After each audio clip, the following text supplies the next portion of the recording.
It's your boy Sid, and welcome to the Dallas Cowboys for Life. Guys, I have a hot show tonight. Welcome to the Speak Your Mind all the time. I got two special guests. Obviously, the man, my brother from another mother. He's back, like always. My man Jtuck. And of course, you know who she is, because if you tuned in Friday, you saw how hot that episode was. Ruth, the truth.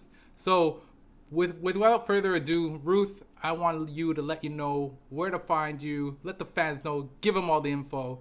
Let's go.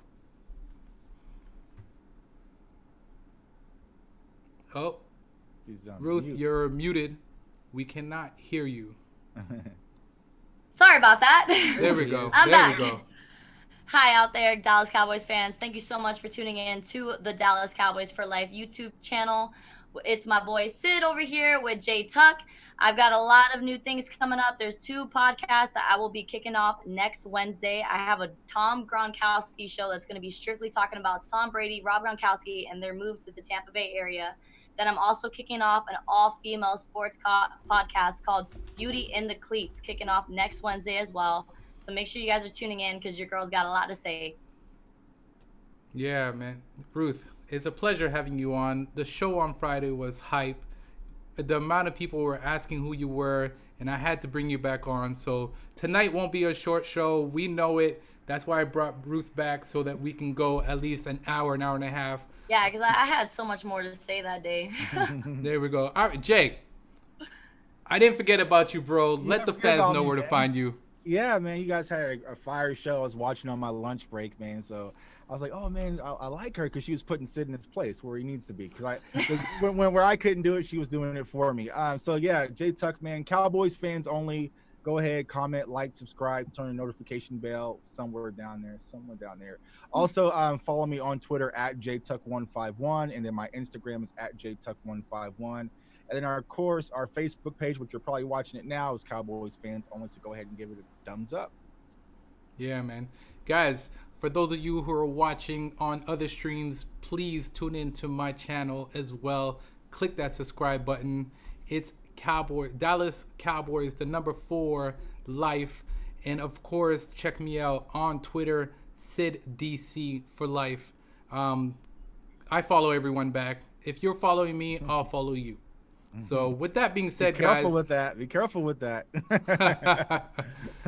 Hey, I want to send a shout out to my man Nix tuning in the building. Yeah, Star Gang's in the building. We definitely, Nix, we're gonna have you on the show again. We got a collab, but I can't do those late night things like you guys can, man. I'm old. So listen, we're gonna keep that one short. So with that being said, guys, a lot of hot topics in the NFL. So as we all know, McCoy took a hit, and McCoy is basically out for the season. Did you guys see the hit though?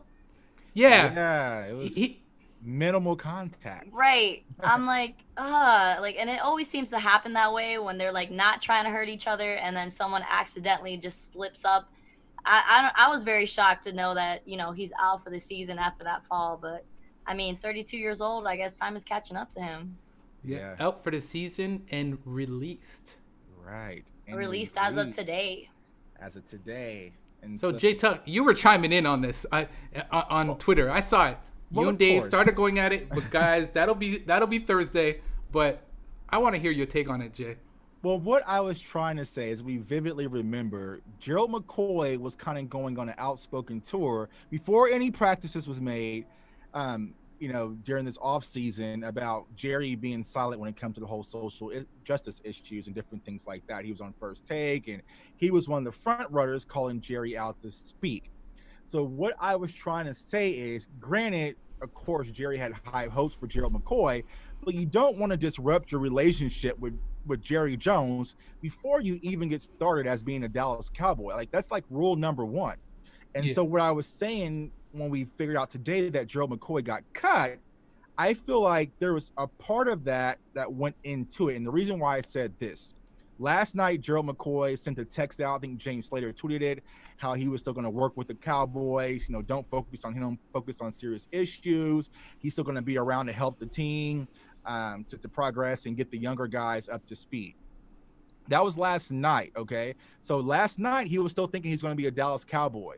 This morning, I followed Gerald McCoy on Instagram. He was smiling, getting ready for surgery, talking about Cowboys Nation. This is only just a bump in the road. I'll be back soon. I'm still smiling. So I don't think Gerald McCoy was aware that he was going to be getting cut in between that time.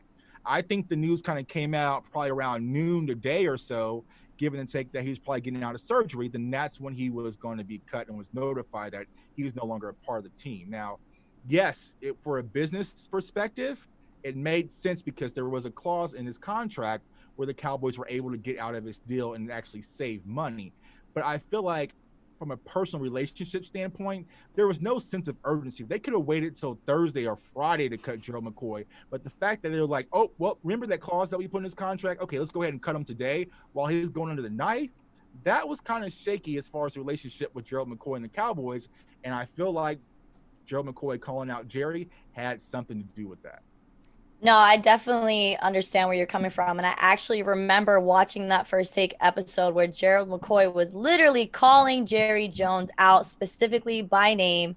So it does not surprise me that he got cut, knowing that that his injury was season ending did not surprise me. But I mean, at least McCoy was able to sign a $3 million signing bonus. So he was able to walk away with some money. And I'm hoping the 32-year-old kid take the season. A lot's going on with the pandemic and a lot of players have opted out anyway. So maybe this was just a sign from God that he just needs to sit this one out and maybe next year he can come back stronger. Yeah, so where the convo with me and Dave was, I was willing to put more wings. So I'm going to get wings from my guy, Nick. I want some more wings. So I like wings. I'm going to get some more wings from Dave because I'm saying do not expect to see Gerald McCoy back in a Dallas Cowboys uniform next year. Yeah, I think it's safe to say that. Absolutely. Okay, so your man Nick, speaking about Nick's, he feels differently because he says both sides want to do something next year. Nah, it's not happening. Oh, okay. So, and then Nick's also said Gerald got $3 million for 3 practices. Yeah, I mean, yeah, it's a good deal. Yeah. Right. I mean, because you can imagine if he would have opted out and took the 150 when he could have got the $3 million for 4 practices or 3 practices. So. Yeah. So. My question is now, and guys in the chat, please chime in on this. Who do you think is going to be stepping up to fill that? Now, somebody said something earlier that I agree with. This would be a good time to reinstate Gregory. And I agree with that. Right. We should. And, with losing McCoy, to me, it's a big loss. Who's going to fill it? If we don't reinstate Gregory, who's filling that void? Who do you think, Jay? Well, I think as far as reinstating Randy Gregory, the Cowboys really don't have a choice. It's really not up to us. It's up to the NFL. According to my guy KMT in the chat, he says Jtuck for defensive tackle. Now, KMT, I am not that big anymore. It's your time to step up, Jtuck. They're calling you out. If the Cowboys are depending on me to stop the run, it's going to be a long season, guys. I'll tell you that. Now, linebacker, we can call me. But I think, shouts out to my guy, Bluff City Cowboys, earmuffs. But it's going to be Tyrone Crawford is going to step into that position, I think, originally. As the season starts, I think as we see the season progress, you'll see your guy from Canada, Neville Gallimore, start to step in and get more reps. And then I know Canada.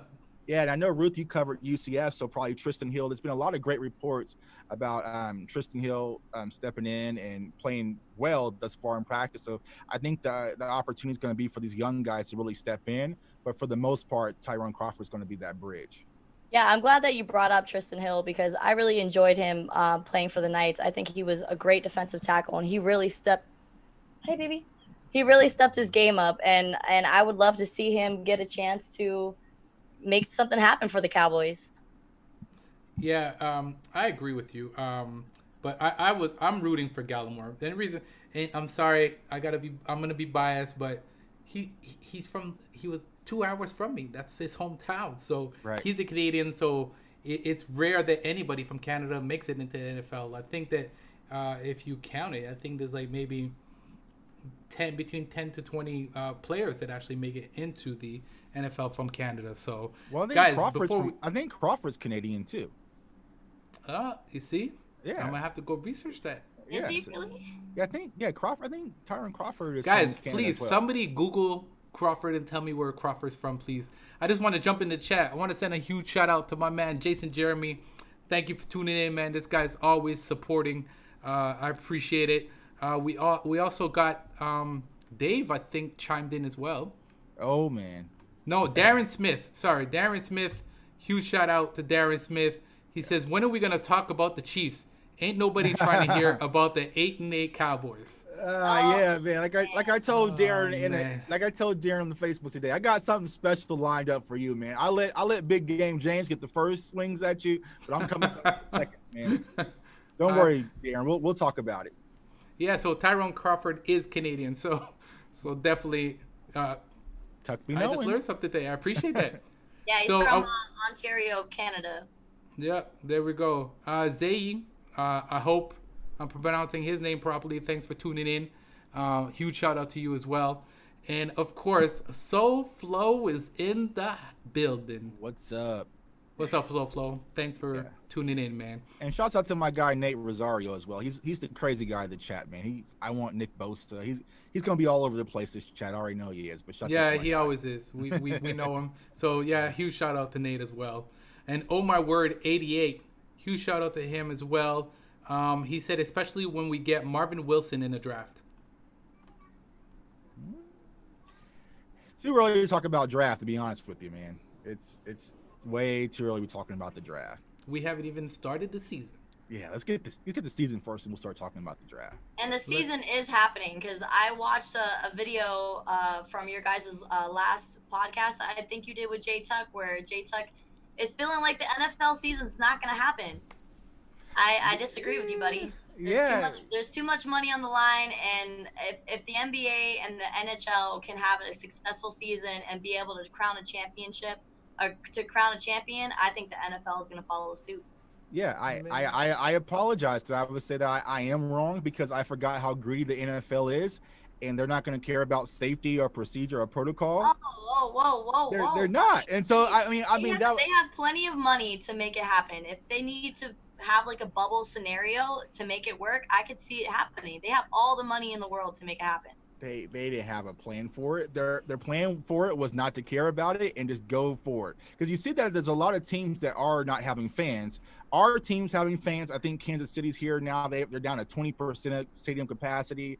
And so I think everyone is just moving forward. But I said in one of my other shows is, if people aren't going to attend stadiums and watch football, they're going to go to the beach. They're going to do whatever. So I think Jerry's mentality was, might as well get that money here in Dallas. So I think there will be a football season. Will there be a spike? Yes, but I think they're going to push through it and just whatever happens, happens. So it's going to be a bumpy road. But I thought for some reason the NFL would have some type of thought process to say, there's no way that this can actually work. But I gave them too much credit. Ruth, thank you so much for chiming in, because this has been an ongoing argument with Jay, and he kept saying it's not going to happen. They ain't going to be in. It's not going to be a complete season. We know there is. Because you got to look at MLB. I mean, they had the Miami Marlins and the Cardinals multiple players, suffered from the coronavirus, and they continued the season regardless of what was going on. So I feel like the NFL is going to follow suit. Yeah. Most of these guys are young, healthy players. So even if they were to contract this virus, it's probably better in their best interest if they were in a bubble scenario, so they didn't contract the virus and then bring it home to their families and children, and which keeps the virus, circulating. So that's why I feel like the NFL would benefit more if they were to maybe bubble each division. Right. Yeah, Well, I mean, that would have been Jerry Jones is going to get his money. That's for sure. He's going to get his money regardless. Exactly. And I was thinking, college football was taking protocols and they were shutting down certain conferences, and they're the most greedy of all organizations. So because they're not even paying their players. Exactly. So if they were taking the protocol to shut down the season, I was like, okay, well, how is the NFL going to push through? But the NFL's all steams ahead. So I feel like we're here. So let's get it. Let's go ahead and get down to Tampa. Right. I think canceling the preseason was enough. Don't do any more. Yeah. No more cuts, please. Exactly. Please. In the Hall of Fame. Please, no more cuts. Nate Rosario asked that hot question since we got some Chiefs fans in the chat. You want to take that one, Sid? No. Because I'm gonna be biased. So I'd rather not. Listen, guys in the chat, please answer Nate and Rosario's question and let me know what you guys think. I will say yes. Amari Cooper, CeeDee Lamb, and Gallup is better than Hill, Sammy Watkins, and Mecole Hardman here in Kansas City. I said what I said. It is what it is. Like, I'm taking those three over what they have in Kansas City.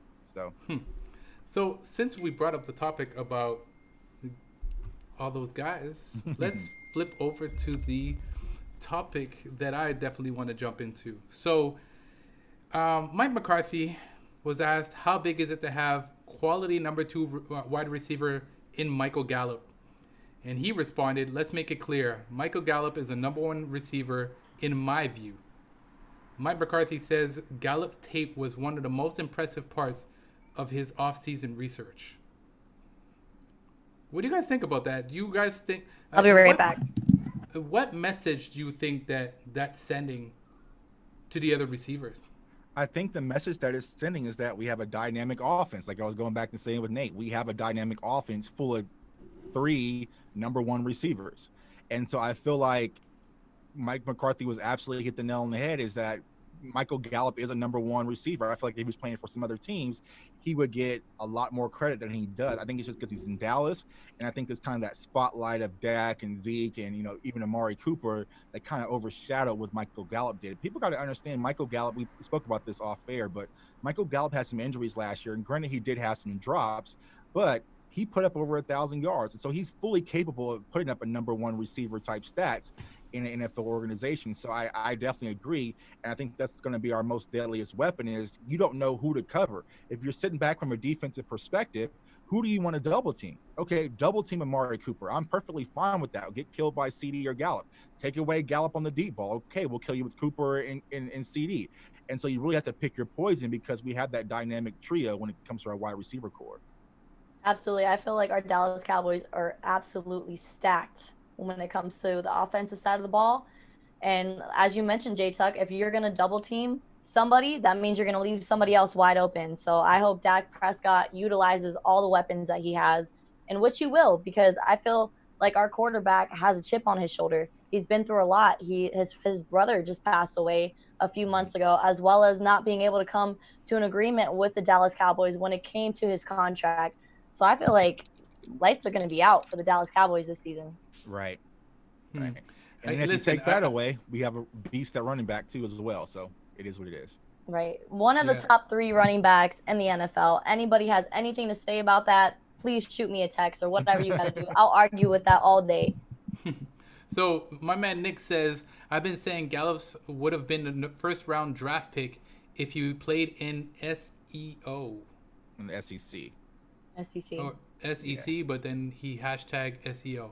So I thought he was trying to correct himself. I apologize. I do not watch college ball. I know. That's why you do not need to be a Gators fan. I heard you say that on the show with you and Ruth. Like, you can't be a Gators fan. I want no, not at all. FSU. Well, you know who's asking me to be a Gators fan, Mr. from Bluff City. Nah, I can't. You know, and I know everybody's chiming in. Can't do that. I want to allow it. I want to allow you to go out like that.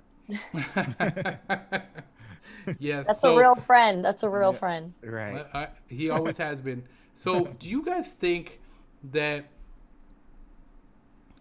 CeeDee Lamb? I saw CeeDee Lamb in an interview today, and I liked what he said, because CeeDee Lamb was asked if it was realistic for him and Coop, and obviously Gallup to get over 1,000 yards. He says yes, it's very realistic.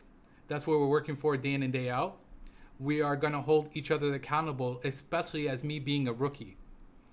I'm taking in all the knowledge and everything that they know from experience and putting it into my game. And he said, if one of us eats, we all eat. Now, I respect that, and I respect that he's coming out and being confident. But as a rookie coming in, do you think that you're going to be that confident to go out there and be able to get the 1,000 yards? I mean, it's CeeDee Lamb. You don't watch college football, but the man was I saw his highlights. The man was an animal. The man was a monster. This man could catch the ball anywhere you threw it. He's going to be there. So I mean, I like the confidence. I think you need to have it as a Dallas Cowboy. You need to have confidence. You need to have a pep in your step. So CD Lamb is gonna see these playoffs. Right. Okay, I get your argument, but I'm gonna play devil's advocate. So, college ball, NFL, you're jumping to a whole different level, Right. right? And Michael Irvin even said it while he was interviewing that when he came up into the NFL, he was saying that nobody was going to be able to jam him up, and he got jammed so hard that he was knocked to his ass. Basically, excuse my language, and it made him look at the NFL in a whole different way. Don't you think CD Lamb should be looking at the NFL in that way too, and saying, "Hey, you know what? I got a lot to learn because this is a different type of game that I'm going into." Well, I think when it comes to CD, it's not an arrogance; it's more of a confidence. You want the guy to have some type of confidence. But the reason why I say CD should be confident coming into the situation is the reason why Nick's is going to owe me a 50-piece wings at the end of the season, is because when we played these teams originally, so when we played the Rams, who is Jalen Ramsey going to start off on more than likely? He's going to start off on Amari Cooper. He's not going to start off on CD Lamb. So the coverages that CD's going to get, he's probably going to get the third best corner, depending on, what the scouting tape is saying. So he's going to get like the third best corner. And I feel like he's going to have the confidence to go out there and eat and put up big yards. So you think about what Randall Cobb was able to do in our offense last year. Now, granted, it's a completely different scenario, but the reason why I say no to 3,000-yard receivers is only done once. I think that was with Kurt Warner and the greatest show on turf when he was in St. Louis. But because I believe there's going to be a lot more focus and opportunity for the tight end position with Blake Jarwin. So I think that's going to cut a lot of those receiving yards down when it comes to having 3,000-yard receivers. But as I stated numerous times, when it comes to yardage, CD Lamb will be our leading wide receiver. Oh, Lemon Pepper Tuck, just drop that on you. okay. So you think that CD is gonna come out and have more receiving yards than any of our wide receivers on our squad right now? Yeah, and touchdowns too, but Nick doesn't want that smoke. Okay. He just Guys, you heard it here first. My man Jtuck's putting up some. Ruth, please chime in. I would disagree, but I think Jtuck got a point. I think it's very valid what he's got to say, and Mike McCarthy, that man likes to throw the ball. That's his game. He had Aaron Rodgers for all those years. He likes the ball going down the field. So I know Zeke is gonna have, Zeke is gonna eat, but those receiving yards are gonna be going to CeeDee Lamb. Right, and Dak likes the slot receiver. He likes his Cole Beasley. He likes his Randall Cobb. And so if CD is playing primarily in the slot, now granted, him and Amari will probably be interchangeable, but I think primarily will be where CD's focus as far as the offense when he first start off. That's one of Dak's favorite spots to hit. So yeah. So I got a question for you, gentlemen. All right. So let's say Dak Prescott leads our Dallas Cowboys to an NFC championship. Okay. We possibly win this NFC championship and make a Super Bowl appearance. Does Dak re-sign with the Dallas Cowboys, or does he get paid somewhere else? If Jerry likes that AT&T Stadium and wants to keep it afloat and not have Cowboys fans burn it down, he better re-sign Dak. There's no way that Dak can lead us to a Super Bowl and then the following year we let him walk. Like we would. I don't even know what we'd do. I didn't want to think that fans would lose. Well, I mean, if you think about it, it's happened in the history of sports in general. LeBron James wins a championship with the Cavaliers, and then 2 years later he's off and going, even though they're offering him over 100. I think it was like 75 million more than what the Lakers were offering him, and he was still like out.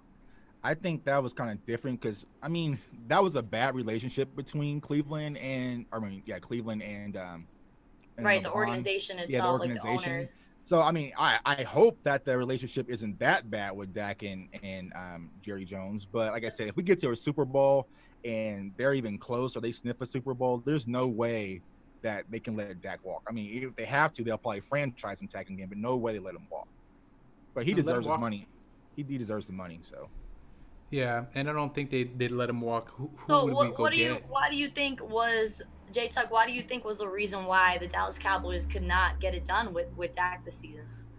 Well, if you're asking Sid, he's going to say COVID. I just think that it was on both sides. I think that the agent didn't want to come into the middle, and I think that Jerry Jones and Steven put their foot in the sand. And so I think there was no middle ground when it came between the two. And Dak is a guy who likes to have things on his shoulders. He likes to bet on himself, and I feel like that's why the deal wasn't done. I feel like the deal that was offered to Dak was a fair deal, but granted, Dak wants more, and the Cowboys messed up because they let Dak get to the end of his contract. They should have did this a lot earlier. When Zeke was out in Cabo running in the sand, the Cowboys should have been focusing on Dak versus Absolutely. Zeke. But they missed that point. So Dak felt like he had the leverage. He knows if he comes in his franchise tag, okay, well, perfectly fine. He'll take the 30 plus mil. They'll have to do it again for around 37, 38. And if they do it again, it's going to be around 58. So he's going to get his money one way or the other. And so I really feel like there was just no communication and no middle ground when it came to the two. Right. I mean, I was a little shocked because with the reputation that Ezekiel Elliott has. Oh, funny story. That last incident that he was involved in when he got into a physical dispute with the security guard at EDC Las Vegas. I was at that festival. Wow. And I found out the next day that Zeke was there, and I was like, yo, imagine I'm at a festival, been drinking, and then I run into Zeke. Like, I would have, the security would have had to get me out of there because. And then he would have shut the security down. So yeah. But according to Cowboys fans, Zeke can do no wrong in Dallas. I'm not even going to talk about that. So yeah, he's untouchable. Yeah, they're like on the field and off the field. Look at the tape. Look at the security guard. That was obviously I'm like, stop breaking down film on Zeke pushing a security guard at a drunken festival. Like, you think that was settled out of court and that security guard got some kind of money? Oh yeah, absolutely. Probably, yeah. Absolutely. I would do the same. I would have pretended like I broke my arm. Like I would have flopped. Oh yeah. Easily. My back, my neck, and my back. My neck, my back. Everything hurts. Everything hurts. Yeah. Yeah, I don't think, just to answer your question quickly, Ruth, no, I don't think it would be a smart move for Jerry Jones to or Stephen Jones on that aspect to let Dak sign with someone else. I think the fans would lose their minds. Yeah. The fans were losing their minds last year remember when Zeke was in Kobo? People were losing their minds and saying, guys, you better. I wasn't, but I was. I was a little nervous. I wanted Zeke to come back. I mean, despite his, off tangibles that happen off field, like the man gets it done. He's young, guys. Like that's another thing I don't think people understand is that these guys are young and they're giving millions of dollars. What do you think's gonna? I just don't understand like why the NFL doesn't have something set up where they get somebody as a mentor or somebody to help them. Isn't Dak and Zeke Elliott the same age? Yeah, they're same age. Yeah. Yeah. I think Dak's a lot more mature than Zeke. But that's the thing. All of that you have to take into consideration when it comes to contract time. I mean, if you have a job, you can't say, well, I do my job. Okay, but you come late, you've been having issues, different things like that. That has to come into play. And I feel like when it came to Dak, like Dak has done all the right things you've asked him for. He's been a leader since day one. Like you have to take that into consideration along with what's going on to the field. But shout out to my guy, the boys 2138, man. What's up? Yeah. And you know what? Thank you for saying that. Let's just jump in the chat. So, Ruth, your girl, Ashley Smith, Ruth, your Dak dance was on point. I think I saw that today too. You did it while you were doing your stream on Instagram. Yeah. I was doing the whole like. So do you want to stand up now and show us the Dak dance? Oh, she's gonna do it. Oh, okay. All right. Okay, here we go. We don't mind. Oh, she's got it. There we go. Oh, my hip. And before you ask it, no. Yeah, man. Thanks for that, Ruth, man. Always. Anytime. Guys, entertainment on the stream, always. So, yeah, definitely big shout out to the boys, 2138, another guy who always chimes in. And he just commented, Ruth, he said, you killed it. Ruth killed it. Yeah. So, also a shout out to Elazar Mendoza. I don't think the security guard situation was a big deal. It was, and then It it was a wasn't. big deal because of who he is and his Right. stature. Like And you, his you gotta history. you gotta hold yourself to a Yeah, higher I heard. level when you're a Hmm. professional athlete because all eyes are on you, you know? Right. And before leading into him pushing the security guard, they have video footage of Zeke getting into that woman's face and it was pretty bad. Like Right. obviously he didn't put his hands on her, but I mean I thought it Optics. was bad. Optics. Yeah, Yeah, optics, man. Right. I Especially think. coming off the suspension, different things like that. You just don't Exactly. want to put yourself in a situation like that. I mean, because Zeke has had other issues that, I think the Dallas Cowboys have swept under the rug. So, Not really swept under the rug because remember when he was suspended for like 6 games during the 2016 season?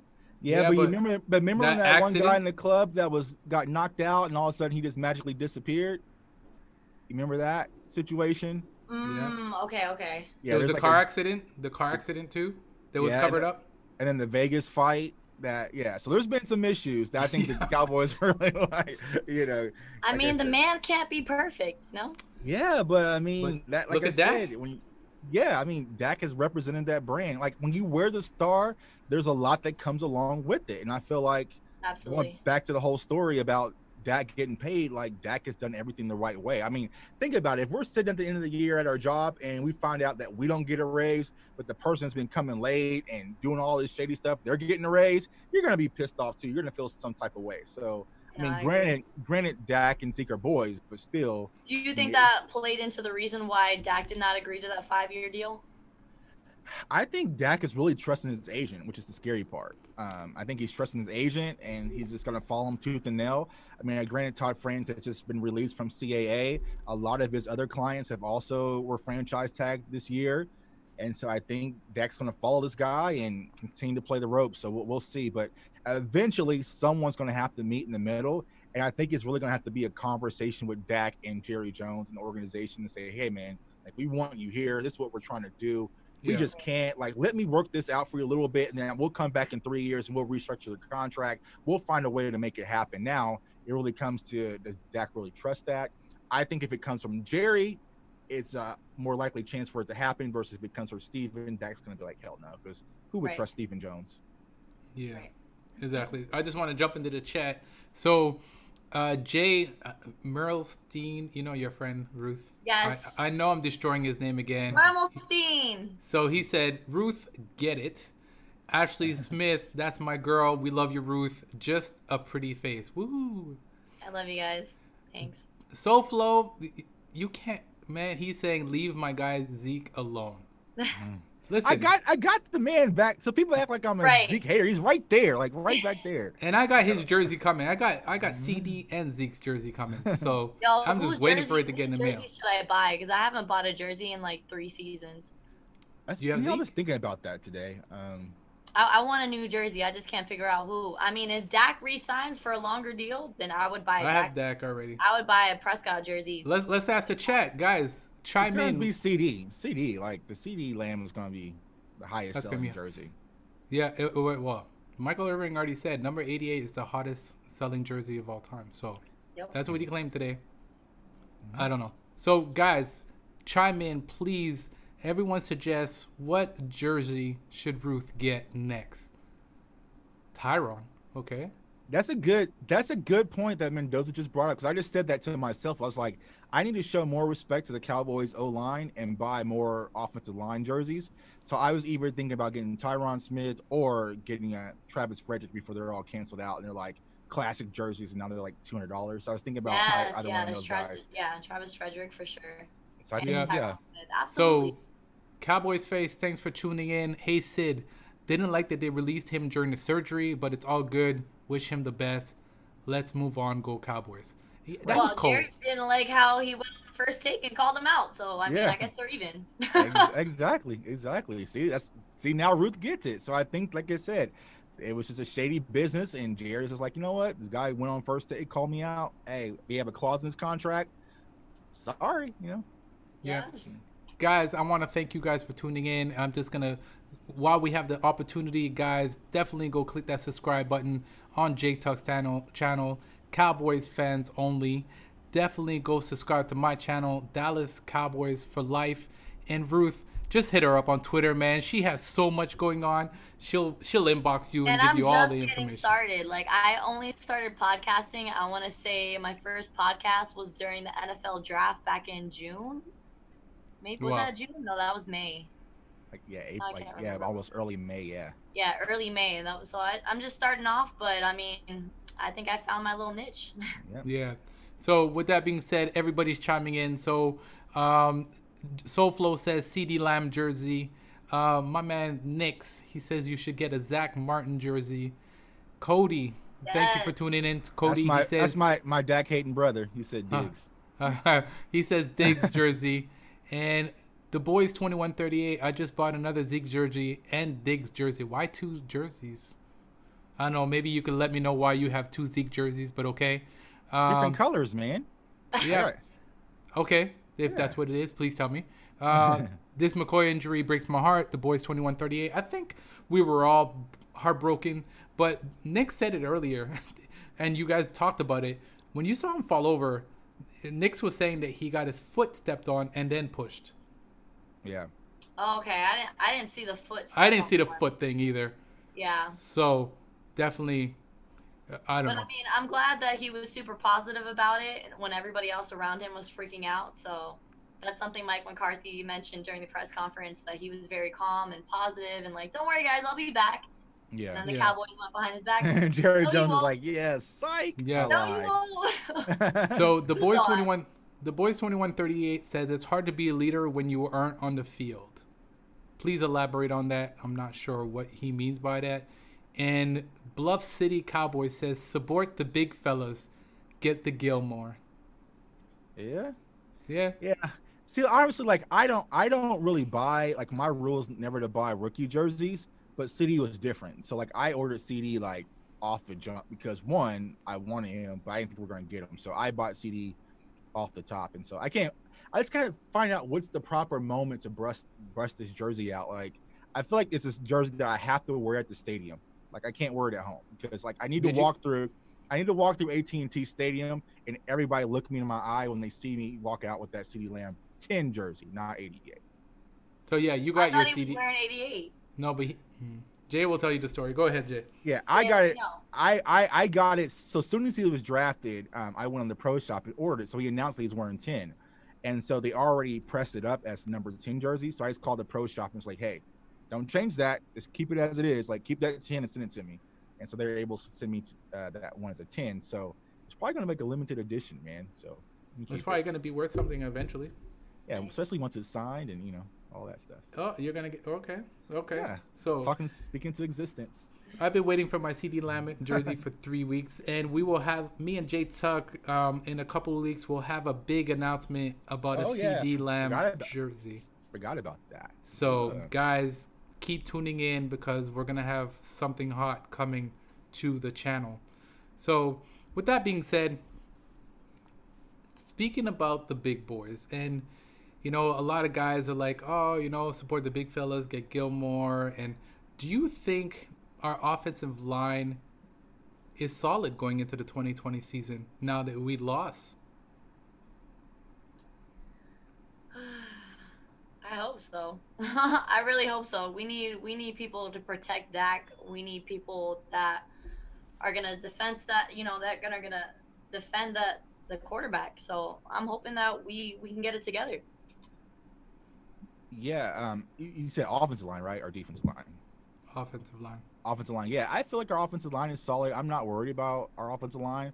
Now, knock on wood, and I said this yesterday, like, even though Gerald McCoy is a great guy, he's a great leader and brings veteran leadership, and I think he's going to help us with, or was going to help us with the run defense.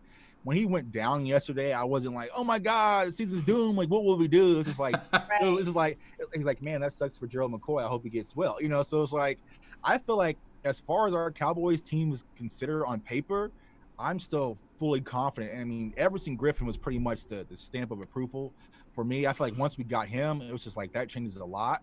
I feel like that limited my concern when it comes to the secondary. I did have concerns when it comes to our linebacker depth, of course, but as long as we can stay healthy, I'm perfectly fine there. And I think our secondary is going to emerge throughout the season. So, I mean, honestly, if we were to tie everything up right now and say, you know what, this is the Cowboys team we're going to go into the season with, I'm perfectly happy with that at all positions. and Yeah. safety, including safety though too. The Boys 2138 says, I thought McCoy was going to be our leader on that defensive, and now without him, it hurts. We don't have that vocal leader. It's tough to lead from the bench, is what I meant. Oh, okay. I feel like now, I mean, I would say that a few weeks ago that may have been true, even though D Law is kind of our vocal leader, also Jalen Smith. But with Griffin added to it, I think he's going to be a vocal guy. He's going to bring that energy. So I think as far as leadership is concerned, we're going to be solid. Crawford as well. He's a leader that a lot of people look up to. So I'm not really worried about leadership when it comes to this Cowboys team. Yeah. SoFlo says, thank God we didn't cut Tyrone Crawford. Yeah, Bluff City, you hear that? You hear that? I remember we had that discussion last week, and you got that's right. Bluffs of City saying that that's something that he sees happening. But yeah, they were trying to dump Crawford, and now look. Yeah, so I'm sure Bluff City is going to respond to what we were just saying. Please chime in. And the Boys 2138 said, season isn't over, just a tough injury.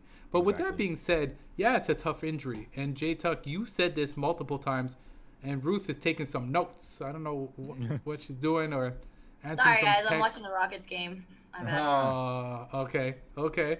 So with that being, you said there was injuries, and you see a lot more injuries coming, and especially due to the fact that we don't have a preseason.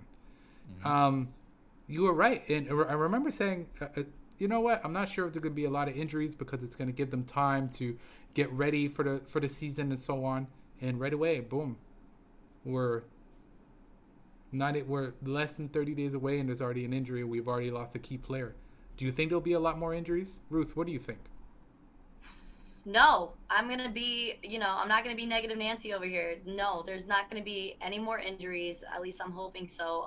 Without there being a preseason, I'm a little worried about how the rookies are going to be able to, like you said before, how they're going to jump from college to professional. I mean, that preseason is really, really helpful for these players, for these rookies to get like underneath themselves and get their game plan solid. So, but no, I'm not hoping for any more injuries. I mean, we have a couple players that are already questionable with, ACL injuries as well as like knee injuries, a couple people here and there, but nothing serious. So yeah, fingers crossed. What do you think, Jay? I know your opinion, but I still want you to. Yeah. Of course, I'm hoping for no more injuries, but I feel like players across the league are gonna be dropping like flies this year. Like, it's only been fourth day of practice, and there's been ACL tears and all sorts of things going across the NFL. I know there was like a few players from the 49ers and the Bears, and so I feel like by the time we're gonna get to the season, it's gonna be a lot more.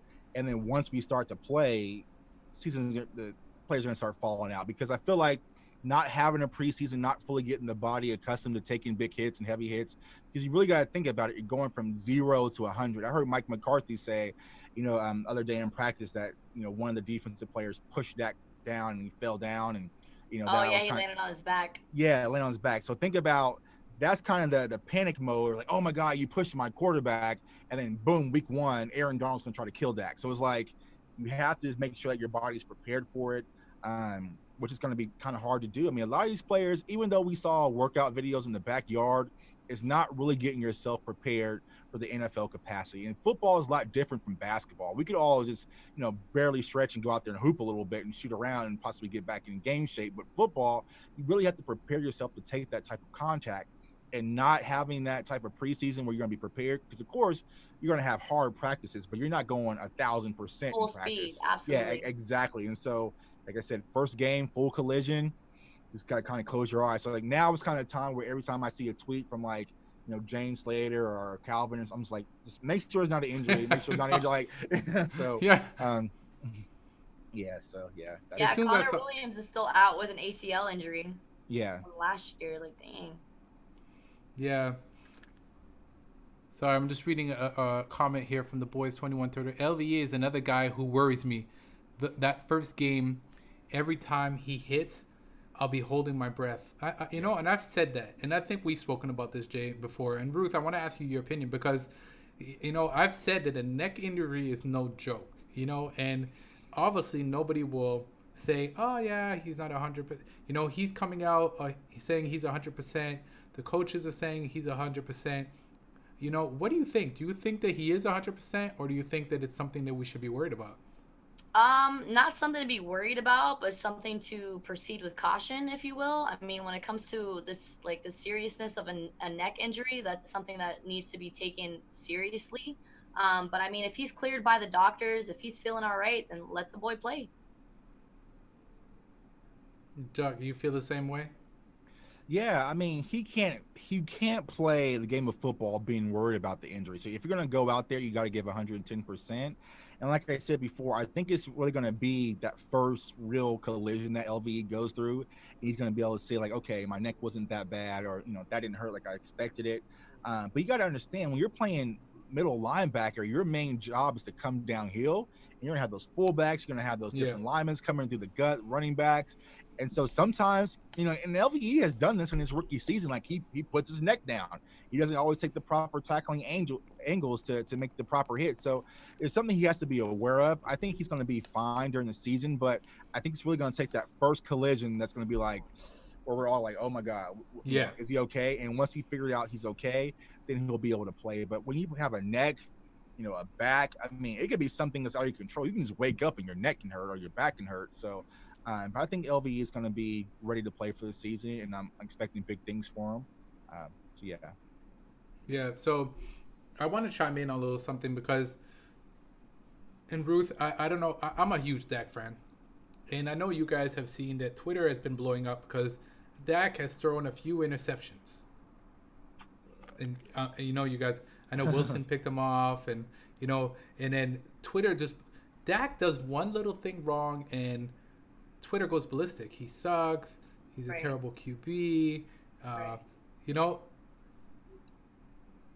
feel like they did the same thing with Tony Romo, though. They literally criticized every single mistake that man made, and they exploited it to the full max. So, I mean, I feel like that just comes with being a Dallas Cowboys quarterback. I mean, I'm sorry, but the Dallas Cowboys is one of the most hated teams in the NFL. So any little mistake that you make is going to be put on a bigger canvas for everyone to see. So no, it doesn't surprise me that people are tough on Dak, but I hope Dak could figure it out and keep in there. Jtuck, I know you're always defending Dak. Always. Not always, but most. Well, most of the time. Most of the time. And do you think now? How would I question this without people? Let it rip. Speak your mind all the time. Yeah. Sid. So let it rip. Do you think Dak is How do you think Dak is going into the season mentality wise? Because obviously throwing interceptions and they're saying that he doesn't look good in his mechanics but I don't see anything wrong with what he's doing because everything I've seen so far is legit with Dak. He looks slimmer, he looks better, he's coming out with confidence, but he throws an interception and people are like questioning him. Well, shouts out to my brother. You said, yes, I do. I always defend Dak when it comes to you because you're a Dak hater. That's why. But I feel like... Me? No. My brother in the chat. Oh, he's talking okay. About I was a fan. No, you're not. Okay. I defended Dak until it was time to get Aaron Rodgers. But I feel like if you ask around, I mean, do you think Pat Mahomes hasn't thrown an interception thus far in camp? Do you think Lamar Jackson hasn't thrown one? Like, it happens. It's practice. Like I said on my show the other night, it's practice. That's where you go to make the mistakes. You want to try things out to see what works, see what doesn't work. So I think people are just waiting to nitpick Dak.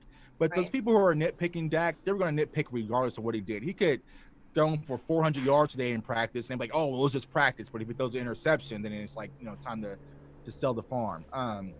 They're also exploiting Tom Brady for throwing picks during practice. So, I mean, even the GOAT is getting the backlash. Right. It's new offense. It's like I said, a lot of these guys haven't played real football in quite some time. Like, it's going to take a while. I guarantee you that very first week of NFL football, it's going to be a lot of sloppy football going on. Absolutely. And so, yeah, I mean, it's just the way things are. And so teams get acclimated with each other. But as far as Dak, I feel like his mentality is going to be there. My biggest concern with Dak is feeling that he has to prove something to the organization. I know Ruth mentioned this earlier, but I don't feel like having your franchise quarterback feeling like he still has to prove something to your team to be considered valuable is a good mindset to have your player in.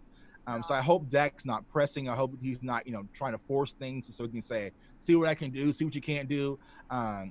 So I really hope that's not the case. But I think he plays well with a huge chip on his shoulder. I think a lot that went into play when his rookie season was having that Romo shadow over him, that people constantly wanted to take his spot from him, and he kind of like took that upon himself to say, take my job if you want to, but I'm not giving it up easy. So I feel like you can expect big things for Dak Prescott this season.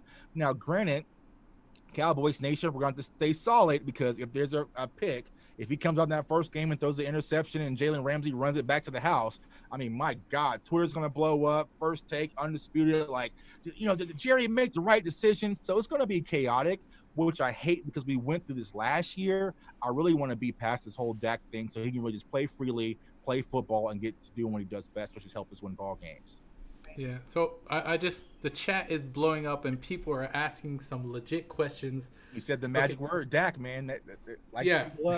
So Bluff City, this is what he comments. He has 0 blocking at the right tackle. I'm sure all his throws have been rushed. Yeah. Now, is he talking about this year? Is he talking about last year? He's talking about right now during camp. Yeah. So. I hope he's talking about this year. Plus, it's practice. Anybody can practice reporting however they want based on how they feel about Dak as a player. Right. So that's extremely true. Ashley Smith, here's a comment that Ashley wrote that I just feel like bells went off. Ashley wrote, if things don't work out with Mike McCarthy, does Romo return home? No. Romo return home? As in what? Like stepping into the head coach position? As a coach? No. We'll leave Romo in the studio calling games, doing what he does best, and keep him the hell away from my sideline. Romo is crazy, and I love hearing him calling games. I could see him being like a quarterback coach, maybe filling a position, but being a head coach, that would be stretching it. Jay, you just said you like Romo calling games and you don't. Why? Because as a Cowboys fan, it pisses me off a lot, because it's like you're sitting here, you're breaking down film, you know what the defense coverage is, you know all this going on. So why the hell were you constantly throwing like triple coverage in important times in the game throughout your career? Like, you should have been smarter than that. So, I mean, granted, I love Tony too. He's right there. He's back there too. But it's like, yeah, there were so many frustrating times with Tony Romo.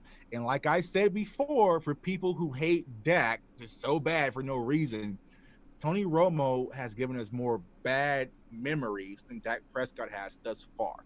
Like, if you were to sit back and think about what's the game where you're like, man, we need a new quarterback. I can't stand Dak Prescott. The Seattle game. No. Not talking about Dak. I'm talking about Tony Romo. Seattle game. Yeah. And so I really can't think of a game besides the Atlanta when his left tackle was missing and he was getting killed off the edge where I'm just like, oh my God, I can't get Dak out of there. He's making me sick. I really don't. Do you have a game? When they lost to the Jets last season? I think we just all played bad, I guess. I mean, that game. I mean, I was pissed off at everybody. I always say that the defense kept getting penalties, like back-to-back penalties, and just let the Jets walk right down the end of the field. Yeah, the Chicago game was even worse. Yeah, we'll let Mitch. Oh yeah, that Chicago game too. Oh my gosh. I said it and I did a video back then, and when I first started out, and I said I thought the players were sending a message to Jerry Jones that they didn't want to play for Garrett anymore. Jason Garrett. Because it made no sense that they went down the field that quick. Too. They went down the field that quick, and then it seemed like everybody threw in the towel after that. So yeah, so the chat answer that question. Out of 4 years, what is Dak's biggest failure moments? People are gonna say none, and while people are chiming in, here comes my brother loading the clip. Here he goes. Buffalo game, Thanksgiving. Okay. Oh yeah, that was the worst Thanksgiving ever.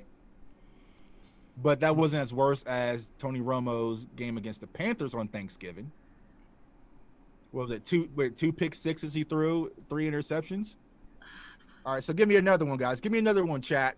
So I want to break. Eventually, on one of these shows, Sid, we're gonna break down all this Dak hate. Like, I really want to get down to the core of it because I want to know where's it come from. You know what? We're gonna do a show together where we're gonna show Dak film, and we're gonna get people to chime in and get it out. because I want to bring Dak haters on the show, but they don't want to reveal themselves on camera. It's easy on Twitter when you have like a little cartoon Avi and We'll have you a know, call in. I have yeah. it set up. When we do the Dak show, we're gonna have a call in number, and you guys could call in. Ruth, if you want in, let me know. Yes. And we'll have fans calling in, and it'll be just about Dak, and we'll have the arguments going back and forth. Arguments bring my brother up. Green Bay. I'll game. give Dak one thing. That man will sacrifice his body to make plays happen, and that's something where people cannot forget. He does front flips to get touchdowns. Right. He's gonna make it happen, regardless if moments. he gets hurt. He'll take the hits too all day. I have not ever seen I Dak have get to- laid I out have and to- not jump right back up. Right. I'm gonna have to argue with that on that one. I don't see him taking that many chances this year because of the contract. And I've said this before. He's not risking his body. Is that what you're saying? He will, but not as much as he did before. I don't see him making that diving flip cat touchdown that he did. It's going to be hard for him to do it. And if he is doing that, like, I feel like that's just another reason why the Cowboys have to give him his money. Because if he's still laying on being a franchise tag and he's laying his body on the line, I mean, you have to give your hat off to the guy. It's like, damn, what else do you want from him? Like, we always saw like Gerald McCoy got his foot stepped on and the season was ended. Like, things can change like that. So for all you Dak haters who are like, oh, he's being greedy, wanting that much guaranteed. Today is the reason why, because nothing is guaranteed. They can always get out of contracts and then find loopholes. So Dak wants his guaranteed money, and this was the reason why. A perfect example. Now, he's a quarterback.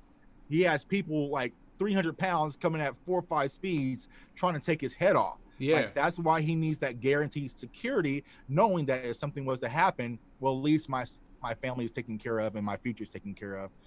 But here's the flip side of thing, and Ruth, I'll let you chime in because I watched his college, some of his college highlights, and this is something that Dak always did. He always ran with the ball. He always, sacrificed his body, and I think that because it's such a natural thing for him to do, that maybe it's something that he won't be able to stop doing because of the fact that he's so used to making those type of moves. What do you think? Yeah, I mean, the man was an animal in Mississippi State. Right.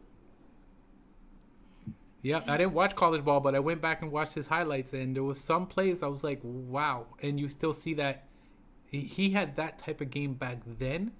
I think with Mike McCarthy going forward and what Mike McCarthy is going to bring to Dak because of what he did with Aaron Rodgers. Can't believe I'm saying that name.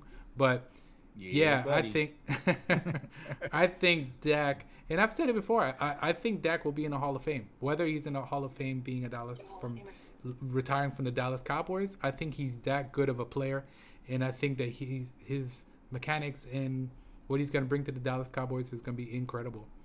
Right. So the relationship that Dak Prescott and Jason Garrett had, I mean, it was because, I mean, when I saw the interview of when Dak found out that Jason was getting released, like, I felt like he was very hurt by that. Do you think that he is capable of having a similar relationship with the new head coach, Mike McCarthy? No. Because, I mean, look at the relationship that Aaron Rodgers, starting quarterback, and Mike McCarthy had. It got sloppy towards the end. I don't. Yeah. Go ahead. Go ahead, Jay. I gotta say, it really depends on how things work out. If they're winning and everything's going right, then yeah, I think they'll have a good relationship. Now, if they get off to a rocky start and things aren't, moving as fluent as he's accustomed to, that could be, some turmoil, because what Mike McCarthy's going to end up saying is like, well, damn, this is not really my quarterback, so maybe I need to get me another guy. And so, I mean, I think that for the most part, they'll get off to a great start, but it's going to depend. Jason Garrett was the guy who believed in Dak, drafted Dak when Jerry was really wanting to put Romo in, really had Dak's back. So it's really going to be hard for Mike McCarthy to kind of mend that relationship. I think it's going to be more of a different relationship where they're not really, friends per se, but there's a mutual respect as far as business partners, coach, and quarterback. Yeah. I don't know if you guys saw Zeke's video, and Zeke said that Mike McCarthy's, everybody loves him. And I know you guys must have saw it because I saw Mike McCarthy's interview videos and so on. I don't know if it's just me, but listening to Mike talk, it's like a breath of fresh air. And I think that he's so poised, and I like how he's talking about what he's going to do with the Dallas Cowboys and the players, and having him play not just one position, but also having him being able to play in another position, and I think he's going to bring a lot to the Dallas Cowboys. And I just think that the difference between him and Garrett is that he'll get the respect from the players long term. I think Garrett lost that throughout the years. Yeah. Do you think that that's the case, Ruth? I think that the Dallas Cowboys definitely, the players themselves lost respect for Jason Garrett. For what reason? I'm not sure exactly, but I mean, I wasn't sure if it was the way he was calling games, the decisions that he was making that players were not agreeing with. But I mean, we saw it towards the end of the season where Jason Garrett was coming out on the field trying to give high fives and people were walking past him and not even acknowledging their head coach. I don't think that's something that's going to happen with Mike McCarthy. That man, he's a big guy at 6'5". You can't just walk past this guy, and he's gonna earn his stripes with the Cowboys. So I don't see there being issues between Mike McCarthy and his players. Yeah, because I'm gonna go look back, and I saw an interview. It was with a Dallas player last year, and I forget who it is. Please, I apologize. But he was saying that Garrett didn't have. He would always have the same speech going into the locker room. He would always be the same person doing the same things, and the players got to the point where they just like they weren't listening to him anymore in the locker room.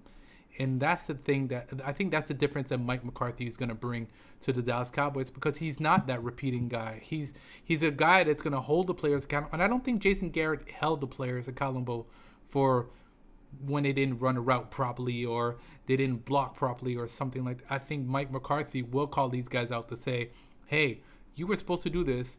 This is something that I don't want to see again, and I need you to work on that. What do you think, Jay? Yeah, and I think that's probably one of my biggest concerns about the guy whose jersey you're wearing right now, Sid, because I feel like Mike McCarthy is going to coach in a different manner than Jason Garrett was. Jason Garrett was more, an encourager. Hey, it's okay. Everything's going to be all right. The clapper, his signature was.